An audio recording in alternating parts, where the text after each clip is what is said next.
자, 세 번째 세션의 첫 번째 강연은 많이들 기다리고 계시는데요. 최근 세간의 화제가 된 금융 메타버스 플랫폼 독도버스로 이목을 끈 마이크레딧 체인의 남윤호 대표께서 맡아주시겠습니다. 메타버스로 실현될 미래 금융이라는 주제입니다. 남윤호 대표를 무대로 모시겠습니다.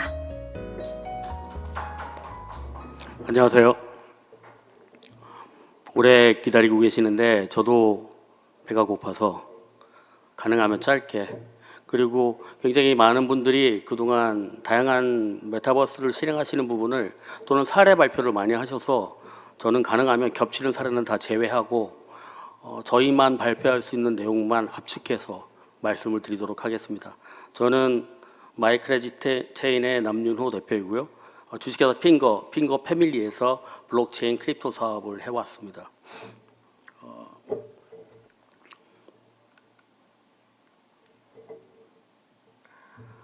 이것도 역시 워낙 많이 듣는 얘기죠. 10년, 20년 전에는 SF였고 10년 전에는 드림이고 지금은 리얼리티다라고 얘기를 하고 있고요. 마크 저커버그는 이름도 바꿨습니다.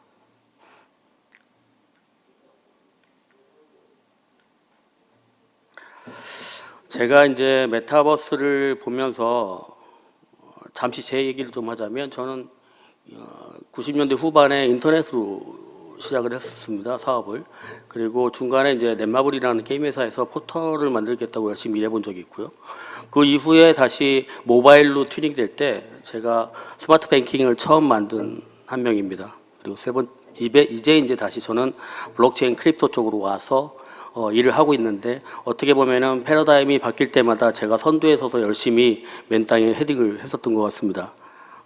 제가 보고 있는 메타버스에 대해서 간단히 요약만 하자면, 일단 세 가지 측면이 있어요. 일단 기술적, 그리고 사업 환경적, 사용자 체험적 혁신이 볼 수 있습니다. 웹 3.0이라고 굉장히 많이 들으셨을 텐데요. 1.0은 여러분들이 아시는 정보의 바다가 1.0이고요. 2.0이 이제 소위 얘기해서 플랫폼을 가지게 되죠. 네이버, 페이스북, SNS 등등이 등장하게 됩니다. 세 번째가 바로 웹 3.0, 즉 연결의 혁신이라고 하는 디지털과 리얼이 쌍둥이처럼 페어링되는 어떤 공간을 말하는 겁니다. 그러다 보니까 이제 이 웹 3.0에서 이 다양한 어떤 사업적 환경이 혁신이 일어나고 있는데요. 보시면 아시겠지만 굉장히 많은 부분에 혁신이 일어납니다. 이 내용이 워낙 많아서 제가 일일이 설명드리지 않아도 될 것 같고요. 그리고 또 중요한 거는 사용자 자체가 혁신 속에 들어가게 된다는 겁니다. 재밌는 말을 제가 따왔는데요. 진짜보다 리얼하고 가상보다 판타스틱하다고 얘기를 하고 있습니다. 그래서 메타버스 내에서는 여러분들이 잘 아시는 부캐가 등장을 하게 되고, 부캐를 통해서 새로운 세계에서 활동을 하게 되고, 그 세계관을 통해서 새로운 만족을 하게 되고 경제를 갖게 되고 하는 겁니다.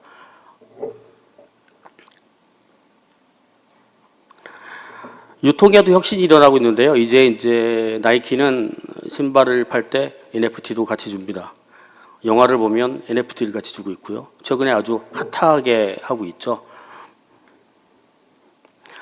오픈시라는 트레이드 마켓플레이스는 이미 어마어마한 실적을 내고 있고요. 디지털 자산인 NFT가 3.3억 달러라고 하니까 사실은 어마어마한 수치를 달성하고 있는 것이죠.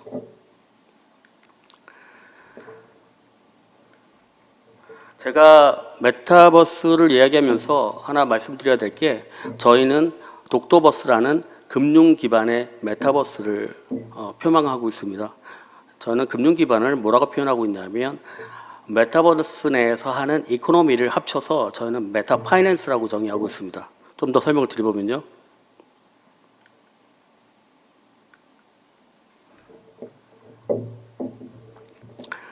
워낙 많이 들으셨을 것 같아서 로블록스 얘기를 잠깐 하고 끝내겠습니다. 로블록스에서 여러 가지 이제 메타버스에 대한 정의를 하는데, 저희가 관심을 갖고 있는 것은 바로 이코노미입니다. 아무리 좋은 게임성, 아무리 좋은 커뮤니티성, 아무리 좋은 세계관 등등이 있어도 궁극적으로 메타버스가 자체적인 경제적 이코노미를 가져가지 못하면 그 메타버스는 오랫동안 롱런할 수가 없습니다. 메타버스에서는 반드시 다뤄야 될 부분이 바로 이코노미라는 것이죠. 저희가 주목하는 부분이 바로 그 부분입니다. 그러면 이 메타 파이낸스라는 게 도대체 뭐냐라는 것을 말씀드릴 수 있는데요. 일단 메타 파이낸스는 메타버스 혁신의 꽃이라고 저희는 이야기하고 있습니다. 일단 기존 디지털 자산의 디지털화, 그리고 새로운 형태의 디지털 자산을 만드는 거고요. 세 번째는 디지털 자산 자체가 익숙한 뉴 고객을 만들게 됩니다. 그리고 뉴 고객과 만나는 메타 스테이지가 열리게 되고요. 그리고 디지털 자산이 유통되는 플랫폼이 만들어지고, 또 메타버스 속에서는 뱅크가 아닌 뱅킹이란 존재가 등장합니다. 그 뱅킹은 저희는 구체적으로 플랫폼 뱅킹이 아닌 프로토콜 뱅킹이라고 이야기하고 있습니다. 굉장히 어려운 단어들이 왔다 갔다 하고 있는데요. 한마디로 이야기하면 기존에서 볼 수 없었던 메타버스 속에서 이코노미가 구체화되고 있다는 겁니다. 근데 중요한 것은 이 메타버스에서 이코노미는 메타 파이낸스에서 우리가 주목해야 될 현실과 극복해야 될 과제가 병행된다는 거죠. 일단 가상자산은 이제 밀레니얼, 젠지, 젠 알파의 주요 테크 수단이 됩니다. 그리고 이들이 NFT랑 가상자산은 굉장히 익숙해지는 이들 생활 메이저 플랫폼으로 들어오게 되고요. 여기에서 새로운 등장한 게 이제 P2E라고 게임하면서 돈 벌 수 있는 이런 구조도 만들어지게 되는 거죠. 문제는 뭐냐면 지금 금융기관들이 여기에 관심을 갖고 있는 이유가 될 수밖에 없는 게 바로 MG 뉴 고객을 여기서 확보할 수밖에 없는, 확보해야만 하는 어떤 입장이기 때문입니다. 그리고 아까 말씀드렸지만 뱅크가 아닌 뱅킹을 할 수 있어야 됩니다. 이제는 레거시 뱅크들이 존재할 수 있는, 레거시 뱅크들이 기득권을 가질 수 있는 세계가 이제 더 이상 끝납니다. 그리고 중요한 건 더 이상 크립토 커런시는 일부 소수들이 하는 블록핑 심한 투자가 아니라 디지털 자산이란 이름 하에 확대되고 있고요. 자연스럽게 녹아지고 있습니다.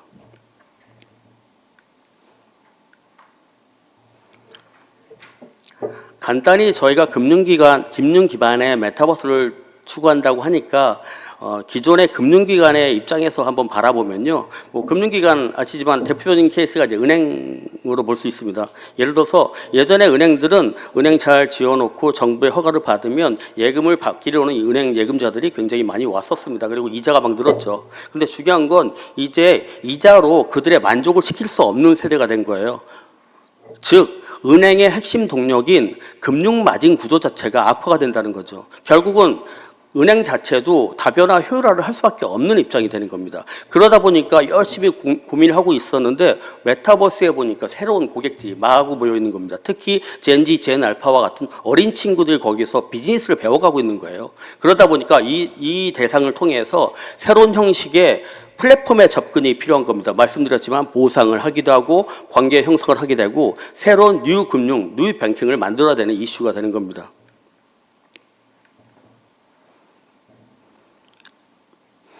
그리고 제가 이제 아무도 NFT에 대해서는 중요하다고만 얘기하시고 자세한 얘기를 안 해주셔서 제가 이 부분을 좀 할애해서 얘기하려고 하는데요. 메타버스에는 NFT라는 아이가 등장합니다. 제가 4년째 크립토 커런시 쪽에서 아주 소위 개고생을 하고 있는데 이 블록체인이 3년, 4년 동안 못한 걸 NFT는 5개월 만에 끝냈습니다. 뭐냐면 이 NFT라는 아이들이 메타버스와 결합을 하면서 전 국민이 알 수 있는 키워드로 뜬 거죠. 작년에는 제가 버스를 타도 NFT, 택시를 타도 메타버스, 이 양쪽 키워드를 계속적으로 들었던 것 같습니다. 이 NFT가 오프라인 자산보다 메타버스와 강력하게 결합할 수 있는 이유는 딱 하나입니다. 이 사용권이 부여된 디지털 자산의 유통 수단인 겁니다. 즉, 이 디지털 자산의 유통은 즉 금융거래를 가능하게 하는 신뢰의 교환이 되는 겁니다. 바로 이게 NFT고요. 특히 NFT는 어떤 특성을 갖고 있냐면 컨텐츠를 중심으로 하는 커뮤니티와 공동가치를 형성하게 됩니다.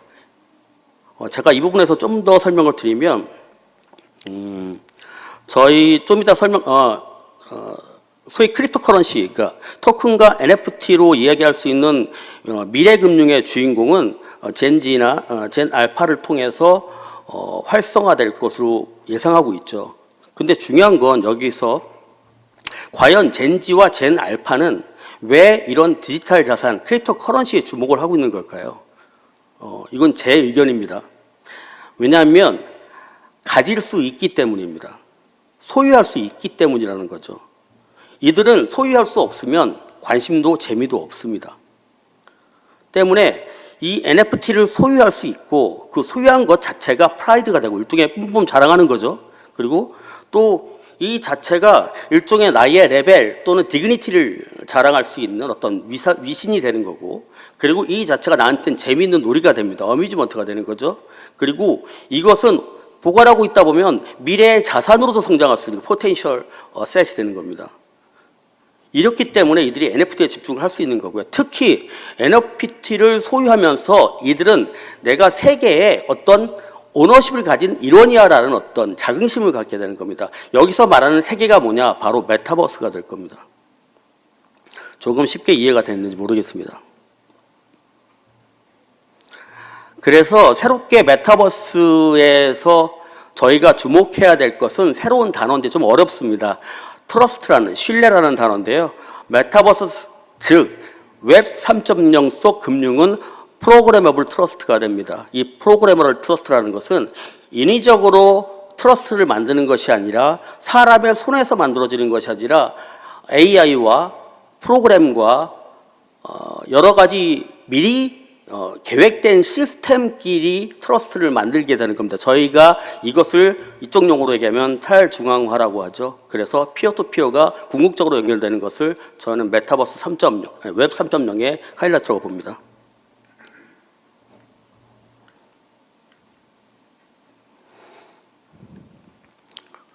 뭐 워낙 재밌는 말이라 뭐 블록체인 기반에서는 얘기하고 있죠. Can be evil. 네가 아무리 악마가 될 수라도 악마가 될 수 없다라고 얘기하고 있습니다. 간단히 독도버스를 소개하고 말겠습니다. 독도버스가 인기를 좀 관심을 좀 받았습니다. 그래서 지난 2차 3만 명이 2시간 만에 가입이 되어서 현재 66,500명을 딱 끊어서 가입자를 성공시켰고 3월에 클로즈 베타로 오픈하기 위해서 열심히 만들고 있습니다. 독도버스의 핵심은 여러 가지가 있지만 독도라는 아이템을 발굴한 것 같아요. 그래서 일단은 MZ뿐만이 아니라 전 국민이 좋아할 만한 독도라는 소재를 갖게 되는 거고요. 거기서 어떤 다양한 어떤 메타버스 활동을 하게 됩니다.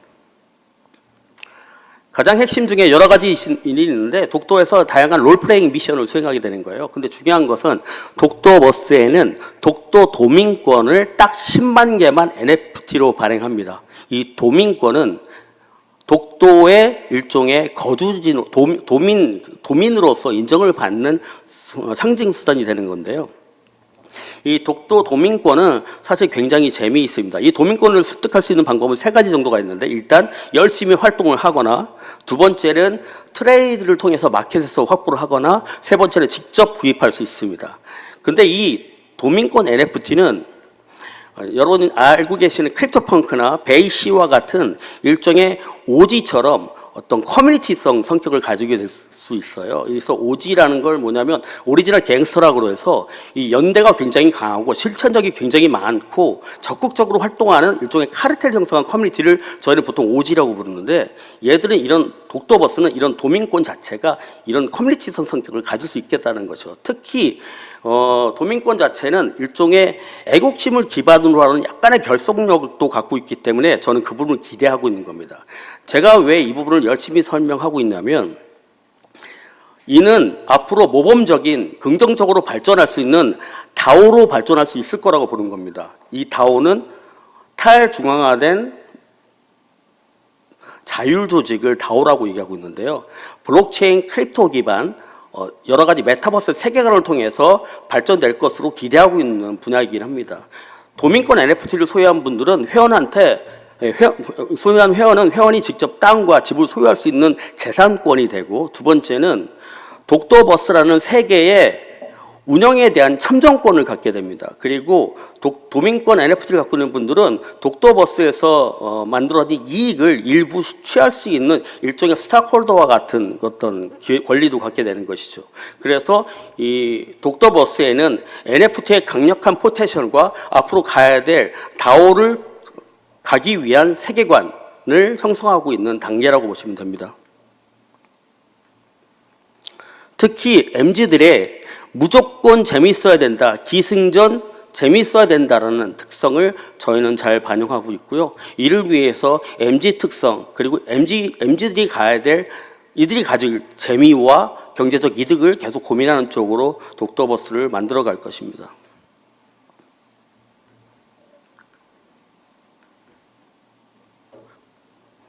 저희가 메타버스를 실행하면서 늘 말씀드리는 게 있습니다. 우리의 금융 서비스를 억지로 또는 우리의 서비스를 제발 메타버스에 억지로 끼워넣지 말자라는 얘기입니다. 저희가 주장하는 것은 메타버스에 통째로 넣는 것이 아니라 어떻게든 녹여서 넣을 수 있는 방법을 찾아야 된다는 것이죠. 저희가 현재 NH농협은행의 후원을 받으면서 적극적인 후원을 받으면서 현재 독도버스를 시작하고 있습니다.